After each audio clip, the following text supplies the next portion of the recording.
अस्सलाम वालेकुम। Cook and cooking channel में आप सबको खुश आमदीद। उम्मीद करती हूँ कि आप सब खैरियत से होंगे। अल्लाह की फजल से मैं भी खैरियत से हूँ। तो दुआ को अल्लाह रब्बुल इज़्ज़त से कि अल्लाह ताला आपको दुनिया और आखिरत की कामयाबियाँ और कामरानियाँ में बुलाइयाँ अता फरमाए और मेरा और आपका हम सबका खात्मा ईमान पर करें। तो यहाँ देखिए माशाल्लाह से मैं आज चटखारा बोटी की रेसिपी लेकर आई हूँ। बीफ चटखारा बोटी की जो कि माशाल्लाह बहुत ही ज़बरदस्त जूसी बनकर तैयार हुई है और बहुत ही टेस्टी बनी है। तो प्लीज़ आगे बढ़ने से पहले आपसे हम्बर रिक्वेस्ट है कि प्लीज़ मेरी वीडियो को फुल वॉच करना है और लाइक ज़रूर कर दें। चलिए चलते हैं रेसिपी की तरफ। तो चले यहाँ देखिए बिस्मिल्लाहिर्रहमानिर्रहीम। यहाँ मैंने 1 किलो जो है बीफ ले लिया है और उसकी दरमियानी साइज़ की बोटियाँ कर ली हैं।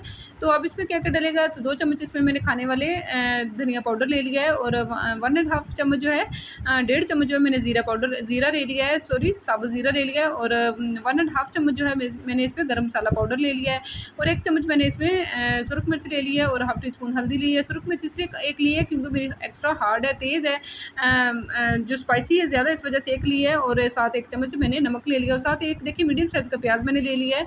2 चम्मच इसमें मैंने लहसुन अदरक का पेस्ट ऐड कर लिया है और यहाँ देखिए मैं सोया सॉस के भी 2 चम्मच ऐड करूँगी। तो 2 चम्मच ही सोया सॉस के ऐड करूँगी। तो माशाल्लाह से बहुत ही ज़बरदस्त जूसी और सुपर टेस्टी बनकर तैयार हुई है ये हमारी चटखारा बोटी। तो यहाँ देखिए 2 चम्मच मैंने इसमें चिली सॉस के ऐड कर लिए हैं और 2 चम्मच इसमें मैंने सिरके के ऐड कर लिए हैं और यहाँ देखिए इसको अच्छा सा कलर देने के लिए मैंने इसमें फूड कलर जो है उसका 1 चम्मच ऐड कर लिया, लेकिन इसमें मुझे लग रहा था कि अच्छा कलर नहीं आया तो मैंने इसमें 1 चम्मच पेपरिका पाउडर भी ऐड कर लिया था, जिसकी वीडियो बनाना भूल गई हूँ मैं। तो यहाँ देखिए मैंने जब सब मसाले लग चुके हैं तो इसको 15 से 20 मिनट रेस्ट दिया। उसके बाद मैं इसमें प्रेशर कुकर में ऐड करने के बाद इसमें हाफ वही बाउल जो है पानी का ऐड कर दिया था और 14 से 15 मिनट मैंने इसको वेट दे दिया था। तो अब देखिए पानी इसका थोड़ा थोड़ा जो है उसको मैंने भी अच्छी तरीके से ड्रेन कर लिया और ये बहुत अच्छे तरीके से गल चुका है, जूसी है, बिल्कुल मज़ेदार बन चुका है। तो यहाँ देखिए 2 चम्मच इसमें मैं क्रश किया हुआ जो धनिया वो ऐड कर लूँगी और 1 चम्मच इसमें मैं दड़ा मिर्च जो है वो ऐड कर लूँगी और 2 चम्मच इसमें मैंने कॉर्नफ्लोर के ऐड किए। तो यहाँ देखिए धनिया और क्रश किया हुआ धनिया आपने लेना है और साथ ही इसमें कुटी हुई जो सुरख मिर्च है वो ली है और 2 चम्मच कॉर्नफ्लोर के ऐड कर लिए हैं और यहाँ देखिए मैं इसमें 1 लेमन जो है वो स्क्वैश कर दूँगी। तो यहाँ देखिए बैटर हमारा ज़बरदस्त सा फ्राई होने के लिए रेडी है माशाल्लाह से। तो अब यहाँ देखिए कुकिंग ऑयल लेके उसको अच्छी तरीके से पहले आपने गर्म कर लेना है और एक एक बोटी 1 बाय 1 करके इसमें ऐड करते जाना है। तो यहाँ देखिए एक एक बोटी मैं इसमें ऐड करती जाऊँगी और स्लो मीडियम हीट आपने रखनी है और जैसे ही एक साइड से कुक होगी तो आराम से दूसरी साइड इसकी पलटनी है आपने।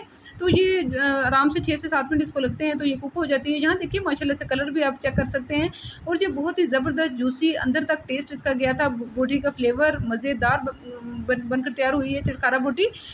तो यहाँ देखिए अब वो माशाल्लाह से बनकर ये तैयार हो चुकी है। तो अब इसको मैं डिश आउट कर लूँगी। तो आपसे हम्बर रिक्वेस्ट है कि अगर आप मेरे चैनल पर न्यू हैं तो काइंडली इसको सब्सक्राइब कर लें और प्लीज़ मेरी वीडियो को फुल वॉच किया करें और लाइक ज़रूर कर दिया करें। मैं सबकी वीडियो को लाइक करती हूँ तो मेरे लाइक बहुत कम आते हैं।